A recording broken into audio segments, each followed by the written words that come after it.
नहीं बना, या लावा आपके घर के आसपास क्यों नहीं निकलता, या भूकंप वहां क्यों नहीं आता, किसी स्पेसिफिक रीजन में ही भूकंप क्यों आता है, क्यों वॉल्केनो होता है, क्यों माउंटेन बना। तो इससे संबंधित बहुत सारी थियोरी थी। तो सबसे पहले हमने देखी थी कॉन्टिनेंटल ड्रिफ्ट थियोरी, जो अल्फ्रेड वैगनर ने दी थी 1912 में। दूसरी हमने देखी थी कन्वेक्शनल करंट थियोरी, जो आर्थर होम्स ने दी थी 1930 में। फिर हमने शुरुआत करी थी सी फ्लोर स्प्रेडिंग थियोरी, जो हैरी हेस ने दी थी 1961 या 1960 में। सी फ्लोर स्प्रेडिंग ये कहती है कि देखो आप बस चिल्ला रहे हो कॉन्टिनेंट कॉन्टिनेंट कॉन्टिनेंट, कि कॉन्टिनेंट ड्रिफ्ट हुए हैं, कॉन्टिनेंट में मूवमेंट है, और ये जैसे आज दिखते हैं वैसे हमेशा से नहीं थे। बात ओशियन की भी तो करो, अटलांटिक ओशियन बैठा हुआ आज अफ्रीका और साउथ अमेरिका के बीच में, ये कैसे बना। तो यहां सी फ्लोर स्प्रेडिंग थ्योरी में ये कहते हैं कि देखो कॉन्टिनेंट ही मूव नहीं करते हैं, बल्कि दो घटनाएं इसके साथ साथ हो रही है। एक तो सी का फ्लोर बनना है, सी का क्या बनना है, फ्लोर बनना है, और सी का जो फ्लोर है वो स्प्रेड भी हो रहा है। सी फ्लोर क्या हो रहा है, स्प्रेड भी हो रहा है। ये दो बातें कही इन्होंने। कहने का मतलब क्या है, इन्होंने कहा देखो वैगनर साहब आप बिल्कुल सही बात कर रहे हो कि कॉन्टिनेंट ड्रिफ्ट हुए हैं, कॉन्टिनेंट अपनी जगह, कॉन्टिनेंट हमेशा से ऐसे नहीं थे जैसे आज हमें 7 कॉन्टिनेंट के रूप में दिखाई देते हैं, बल्कि इनमें मूवमेंट हुआ और ये अपनी जगह से रिप्लेस हुए। सही बोल रहे हो आप। लेकिन देखो साउथ अमेरिका और अफ्रीका ये एक ही ये दोनों एक दूसरे के बहुत करीब थे। आज इनके बीच में एक बड़ा सा महासागर है जिसका नाम है अटलांटिक। ये बताओ ये कैसे बना। तो हैरी हेस कहते हैं जब कॉन्टिनेंट ड्रिफ्ट हुए तो सी का फ्लोर भी बना और सी फ्लोर स्प्रेड भी हुआ। कैसे, जब ये दोनों ऐसे थे, एक साथ थे, लेकिन जैसे ही डाइवर्जन हुआ, डाइवर्जन मतलब साउथ अमेरिका इधर गया, अफ्रीका इधर गया, डाइवर्जन हुआ, पहले थोड़ा हुआ तो क्रैक या फॉल्ट डेवलप हुआ। उस क्रैक या फॉल्ट से जो मैग्मा है या लावा है वो पृथ्वी के अंदर से यानी लिथोस्फीयर से एस्थेनोस्फीयर से बाहर आया, फिर धीरे धीरे और अलग हुए। देखो स्प्रेड हो रहा है या नहीं हो रहा। सी का फ्लोर बना जब लावा आया बाहर और ठंडा हुआ और एक फ्लोर बन गया और उस पर आकर आसपास का पानी आकर इकट्ठा हो गया। फिर धीरे धीरे ये ऐसे दूर होते चले गए, स्प्रेड होते चले गए। तो सी का फ्लोर बना भी और स्प्रेड भी हुआ। तो अब हैरी हेस से बोला तुम बात तो सही कर रहे हो कि पहले अटलांटिक ओशियन नहीं था, अब आ गया है, और तुमने ये बोला भी कि डाइवर्जन हुआ, साउथ अमेरिका प्लेट इधर गई और अफ्रीका प्लेट इधर गई। तो अब ये बताओ एविडेंस क्या है। तो इन्होंने बोला देखो सी का फ्लोर बना है यानी लावा आया है तो पाथ भी होगा। तो इन्हें ये पाथ मिला। एक तो इन्हें दो चीजें मिली, अटलांटिक ओशियन में इन्होंने डीप ड्रिलिंग प्रोजेक्ट चलाया और उस डीप ड्रिलिंग प्रोजेक्ट से हुआ क्या, बेसिकली दो चीजें मिली। एक तो इन्हें रिफ्ट मिली। रिफ्ट मतलब बाबू जब ये एक दूसरे से डाइवर्जन हुआ, इधर देखो, जब डाइवर्जन हुआ, जब ये इधर गए तो दरारें क्रिएट हुई। वो दरारें क्या है, रिफ्ट। वो दरारें अटलांटिक ओशियन में इन्हें दिखाई दी। दूसरा मिड ओशियनिक रिज होती है ऊबड़ खाबड़ आकृति जो लावा से बनती है, जैसे पर्वत जैसी होती है रिजेस, ऊबड़ खाबड़ टाइप होती है। तो मिड ओशियनिक रिज देखा इन्होंने जो किससे बना था, लावा से, और आकृति क्या थी, ऊबड़ खाबड़। तो इन्हें एक एविडेंस तो इन्होंने ये बताया कि देखो लावा आया है तो पाथ भी होगा। तो पाथ मिला रिफ्ट के रूप में, मिड ओशियनिक रिज के रूप में। दूसरा इन्होंने कहा अगर ये अटलांटिक ओशियन एक दिन में बन गया होता तो सी फ्लोर जिस रॉक से बना है वो रॉक एक तरीके, उसकी एज और टाइप एक जैसा होता, लेकिन एज क्या है, डिफरेंट है। तो रॉक की एज क्या है, डिफरेंट। और तीसरा इन्होंने बोला पोलैरिटी। क्या बोला, पोलैरिटी। इसको समझाती हूं बाबू। रॉक में बेसिकली होते हैं मिनरल्स, और मिनरल्स की अपनी अपनी मैग्नेट प्रॉपर्टी होती है। मैग्नेट प्रॉपर्टी होती है। अगर एक दिन में लावा बाहर आया होता, मतलब एक साथ लावा आया होता और सी का फ्लोर बन गया होता, एक बार में ही सी का फ्लोर बन गया होता, तो पोलैरिटी एक जैसी होती, मैग्नेट प्रॉपर्टी एक जैसी होती है, अलग अलग एक जैसी होती। लेकिन पोलैरिटी में अंतर देखने को मिला है। मिड ओशियनिक रिज के पास की जो रॉक है उसकी जो पोलैरिटी है वो क्या है? नॉर्मल है। कौन सी पोलैरिटी देखने को मिलती है? नॉर्मल। और मिड ओशियनिक रिज से फार दूर जाओ तो कौन सी पोलैरिटी देखने को मिलती है? रिवर्स। कैसी पोलैरिटी देखने को मिलती है? रिवर्स। तो पोलैरिटी में अंतर होना भी इस बात का प्रमाण है कि अटलांटिक ओशियन एक दिन में नहीं बना, बल्कि अलग अलग समय में ये दूर प्लेटें जाती गई, लावा आता गया, फ्लोर बनता गया, इसीलिए उसकी रॉक की एज भी डिफरेंट है, इसीलिए पोलैरिटी भी डिफरेंस है।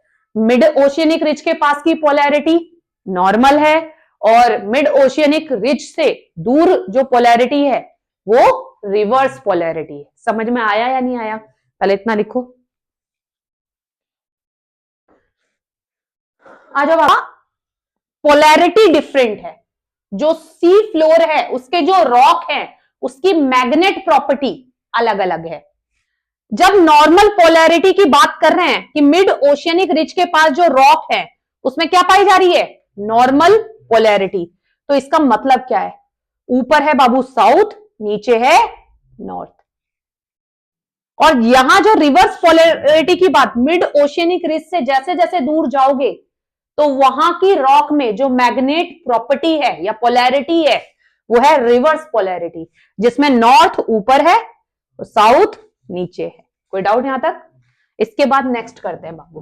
देखा continental drift theory, convectional current theory, sea floor spreading theory, सारी समझ में आ गई।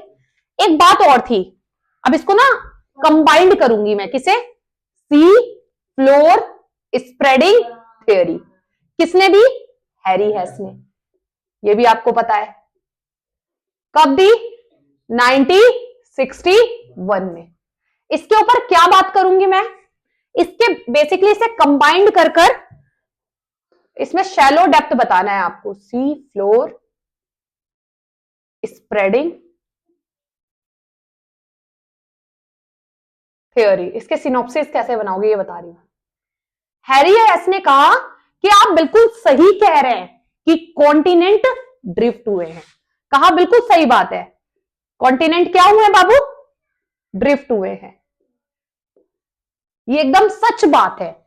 जैसे कॉन्टिनेंट आज दिखाई देते हैं कि 7 कॉन्टिनेंट हैं, ये हमेशा से ऐसे नहीं थे, बल्कि इनकी स्थिति कुछ और थी और आज कुछ और है और आने वाले समय में कुछ और रहेगी। लेकिन कॉन्टिनेंट ड्रिफ्ट हुए हैं, लेकिन इसके साथ साथ सी का फ्लोर भी बना है। सी का क्या बना है? फ्लोर भी बना है। और सी का फ्लोर स्प्रेड भी हुआ है। सी का फ्लोर क्या हुआ है बाबू? स्प्रेड भी हुआ है। अब इनसे बोला एविडेंस बताओ। इन्होंने बोला देखो, आज साउथ अमेरिका और अफ्रीका, पहले ये दोनों कनेक्टेड थे, लेकिन आज इनके बीच में एक बड़ा सा अटलांटिक ओशियन है।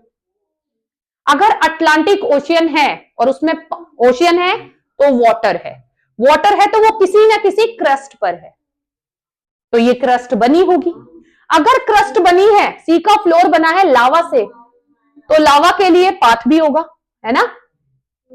तो इस पाथ को ढूंढने के लिए इन्होंने डीप ओशियन ड्रिलिंग प्रोजेक्ट चला दिया और इन्हें मिला, 2 चीजें मिली। एक तो रिफ्ट मिली और दूसरा क्या मिला? Mid oceanic ridge. रिफ्ट दरारें होती हैं। जब डाइवर्जन हुआ, साउथ अमेरिका की प्लेट अफ्रीका प्लेट से दूर गई तो क्रैक या फॉल्ट डेवलप हुआ। उस क्रैक या फॉल्ट से लावा बाहर आया। उस लावा के ठंडे होने से सी का फ्लोर बना, पहली बात।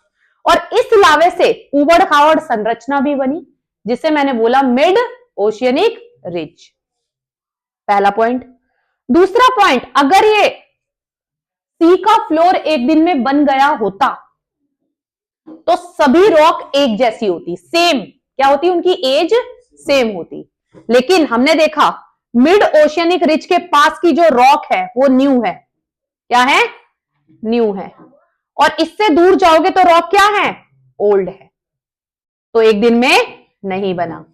तीसरी बात कि अगर ये एक दिन में बना होता तो इस रॉक में होते हैं मिनरल, और मिनरल की होती है मैग्नेटिक प्रॉपर्टी। तो मैग्नेटिक प्रॉपर्टी भी क्या होती, एक जैसी होती। लेकिन ऐसा नहीं है। मिड ओशियनिक रिज के पास की जो रॉक है उसकी मैग्नेटिक प्रॉपर्टी में क्या, कैसी पोलैरिटी पाई जाती है, नॉर्मल। कौन सी पोलैरिटी पाई जाती है, नॉर्मल पोलैरिटी। यानी साउथ ऊपर है, नॉर्थ नीचे है। और जो मिड ओशियनिक रिज है उसके दूर जो रॉक है उसमें कौन सी पोलैरिटी पाई जाती है, रिवर्स पोलैरिटी, जिसमें नॉर्थ ऊपर है, साउथ नीचे। इसके अलावा आपने देखा है महासागर कॉन्टिनेंट से अटैच है, तो कॉन्टिनेंट में जो भी चीजें इरोड होंगी, नदियां अगर किसी चीज को इरोड कर रही हैं तो वो सारा इरोड का पार्ट जो अपर्दन कर रही है वो किसमें जाकर गिरेगा, सागर या महासागर में।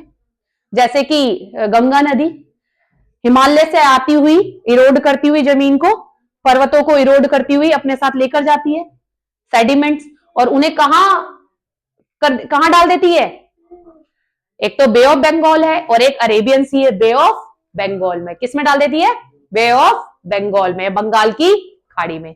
फिर बाबू उनकी भी एज निकाली जा सकती है। तो जब ओशियन के अंदर देखा तो पता चला ओशियन नए नए बने हैं, कॉन्टिनेंट हमेशा से थे। क्योंकि कॉन्टिनेंट को इरोड कर क्या, इरोजन वाला पार्ट या सेडिमेंट किसमें डिकम्पोज, सॉरी किसमें डाले गए हैं, किसमें डिपोजिशन हुआ है उनका, ओशियन में। वो तभी हुआ होगा ना जब सागर बना होगा। यानी कॉन्टिनेंट न्यू है और वो, सॉरी कॉन्टिनेंट पुराने हैं और ओशियन नवीन है। समझ में आया इतना। फिर इसके बाद हम पढ़ेंगे अब प्लेट टेक्टोनिक। इतना समझ में आया। हाँ, एक और बात है बाबू, मिड ओशियनिक रिज के पास जहां डाइवर्जन हुआ है, डाइवर्जन समझते हो ना, ये प्लेट इधर गई, यहां शैलो डेप्थ के अर्थक्वेक पाए जाते हैं। कौन से डेप्थ के, शैलो डेप्थ। मैंने आपको बताया था अगर भूकंप, एक होता है ईपी सेंटर और एक होता है, रिवाइज करा या नहीं करा, शैलो डेप्थ के भूकंप पाए जाते हैं कहां, मिड ओशियनिक रिज के पास। क्यों पाए जाते हैं, क्योंकि मैग्मा ऊपर ही बैठा हुआ है भाई, डाइवर्जन हुआ है, ये प्लेट इधर गई है, ये प्लेट इधर गई है, लावा आ रहा है। मैग्मा क्या है, सेमी सॉलिड मटेरियल है, प्रेशर के साथ बाहर आएगा तो हिला देगा या नहीं हिला देगा। तो लावा जब पास में बैठा है तो डेप्थ क्या है भूकंप की, शैलो। मैंने बताया था ना कई भूकंप ऐसे होते हैं जो वोल्केनिक होते हैं, क्योंकि वोल्केनिक में लावा आ रहा है, लावा का मटेरियल कैसा है, सेमी सॉलिड, और ये एस्थेनोस्फीयर से आ रहा है, तो प्रेशर के साथ आएगा ना बाहर तो हिला देगा। तो यहां कौन से भूकंप देखने को मिलते हैं, शैलो डेप्थ के। यानी भूकंप की गहराई ज्यादा, भूकंप मूल ज्यादा गहराई में नहीं है। समझ में आया या नहीं आया, करो।